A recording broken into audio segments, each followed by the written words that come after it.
Hello, hi everyone. I hope you all are well and may divine bless us all, my dear friends, masters.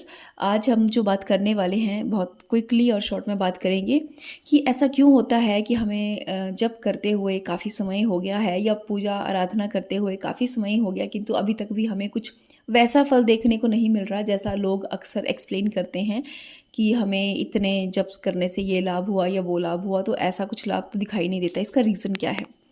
तो my dear masters, जब भी हम कोई जप करते हैं ना, तो एक्चुअली जो भी जिस भी देवी या देवता का हम आराधना करते हैं तो एक वो पर्टिकुलर एनर्जी है, एक पर्टिकुलर उनकी फ्रिक्वेंसी है, उस फ्रिक्वेंसी पर वो देवी और देवता रहते हैं, राइट। तो हम क्या करते हैं, हम सोचते हैं अपने ह्यूमन के माइंड के पर्सपेक्टिव से, हम चाहते हैं कि देवता हमारे पास आए, कि हम पूजा पाठ आराधना करें और देवता हमारे पास आए। हम कभी ये कोशिश नहीं करते कि हम अपने अंदर वो गुण डेवलप करें, हम अपने वो गुण डेवलप करें कि हम उस लेवल तक पहुंच सकें। देखिए, दोनों बातों में बहुत फ़र्क है कि हम अपना लेवल बढ़ाना नहीं चाहते, हम चाहते हैं कि एक देवता या एक देवी अपना लेवल डाउन करके हम तक आए। और एक दूसरी बात है कि हम मंत्र चैंटिंग से अपने अंदर ऐसी वैल्यू डेवलप करते हैं, ऐसा एटीट्यूड डेवलप करते हैं ड्यूरिंग साधना कि हमारी एनर्जी, हमारी फ्रिक्वेंसी उस लेवल तक पहुँचे, राइट।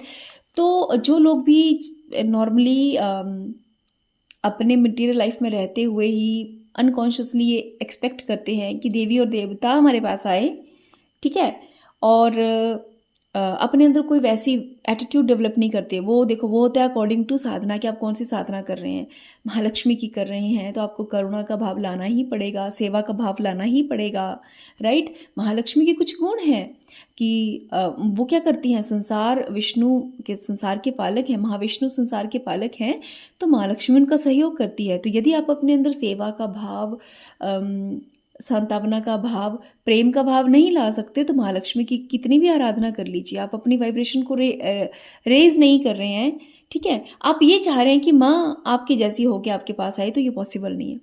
आपको वो गुण डेवलप करने पड़ेंगे उस महाशक्ति तक पहुंचने के लिए।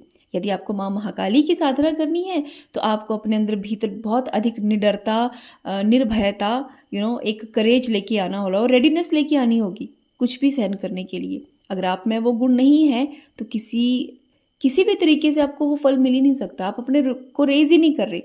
यदि आप माँ सरस्वती की आराधना करना चाहते हैं, उनकी कृपा चाहते हैं, तो उनके जैसे गुण अपने भीतर, शांत स्वभाव और ज्ञान की प्रचंड अग्नि की ओर आपका झुकाव होना चाहिए, तभी तो माँ सरस्वती अपना कृपा कर पाएंगी। तो हम क्या करते हैं, भ्रम में होते हैं कि देवता हमारे पास आए। हम खुद कोशिश नहीं करते कि हम अपने अंदर वो गुण डेवलप करें जो एक देवी और देवता में है, ताकि हमारी फ्रिक्वेंसी उतनी हाई हो सके कि हम उनसे मिल सकें, है ना। एक बहुत बड़ा मतलब प्रधानमंत्री है सपोज की कंट्री के, तो प्रधानमंत्री हमसे मिलने नहीं आएंगे। हमें अगर उनसे कुछ चाहिए तो हमें ही उनके पास जाना पड़ेगा, तो हमें उस लेवल के काम भी करने पड़ेंगे ना। तो इसीलिए मास्टर्स, समटाइम क्या होता है कि लोग आराधना तो कर लेते हैं बट वो उस लेवल का फल नहीं पा पाते, और उसका रीज़न यही है कि हम चाहते हैं कि नारायण मनुष्य बन के हमारे पास आ जाएं, बस हमारी बात सुन ले। हम नारायण के गुण धारण करने के लिए तैयार ही नहीं है, इसलिए कृपा में विलंब होता है।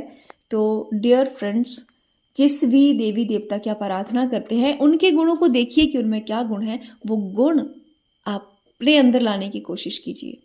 और जब आप ये प्रैक्टिस करेंगे तो आपकी साधना में आप बहुत उन्नति करेंगे, बहुत उन्नति करेंगे। Thank you.